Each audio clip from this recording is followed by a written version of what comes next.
Phil Donahue was one of the most progressive talk show hosts, and he was on MSNBC. He had a very popular show. His ratings were very high. Now, in the lead up to the Iraq War, there was patriotic fervor that was striking the nation in the sense that George Bush's opinion polls were through the roof. And this is something that happens historically whenever there's an attack on the nation, not just here, but the world over. And a lot of people supported the Iraq War.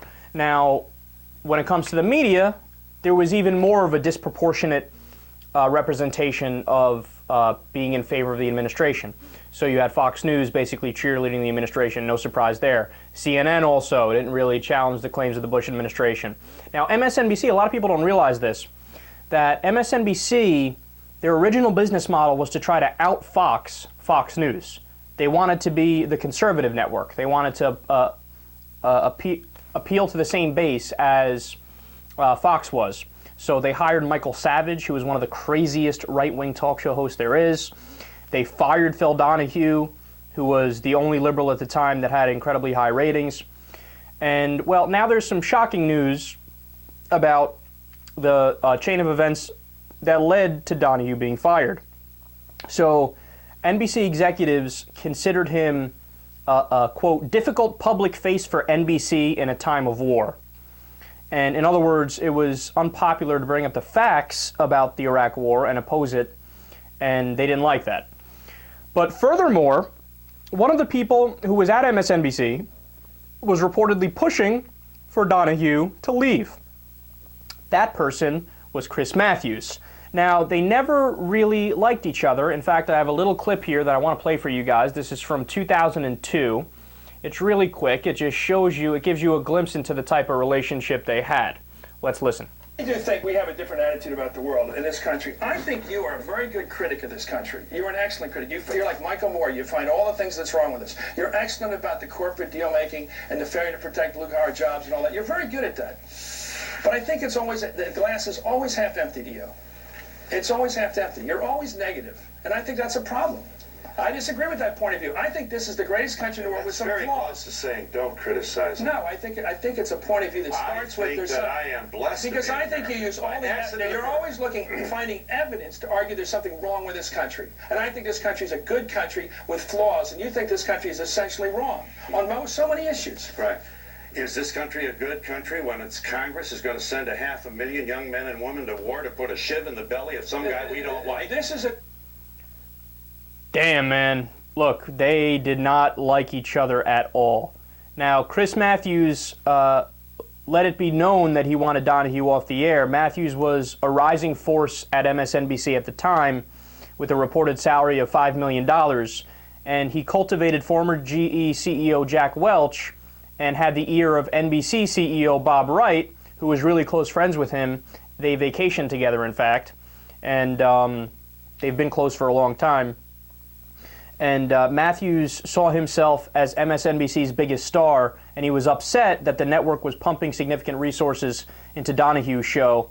And in the fall of 2002, U.S. News and World Report ran a gossip item that had Matthews saying over lunch in Washington, D.C., that if Donahue stays on the air, he could bring down the network. So Chris Matthews was pushing for Donahue to get fired. He didn't like him. He viewed himself as the main voice of NBC. He wanted to be the head honcho, and he saw Phil Donahue getting in the way because Donahue's ratings were through the roof, and he at the time was really the number one guy there. So I have a quote from Donahue, quote, "I think he saw me as a threat to his supremacy." He told that to HuffPostLive's Mark Lamont Hill. He wanted to be the face of MSNBC, and here comes this talk show host. I had the benefit of recognition. I think I was a threat to his goal of being the man at MSNBC. He was quite emotional. He was emotionally upset.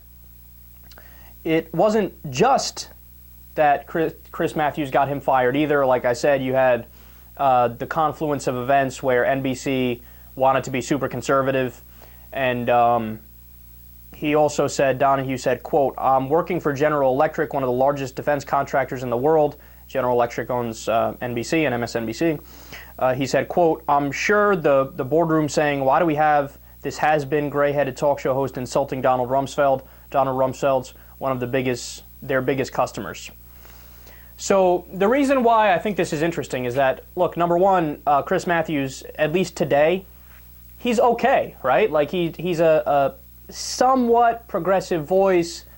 You know, oftentimes he is, I think, too much of a partisan defender of the administration, and he gives the Obama administration a pass on things like civil liberties, for example, and I could probably go on a couple other topics as well. But he's like, oh, he's okay, right? Well, I mean, what this tells me here is that because Matthews was emotional and he was selfish and he was playing office politics, he very possibly could have changed the direction of the country.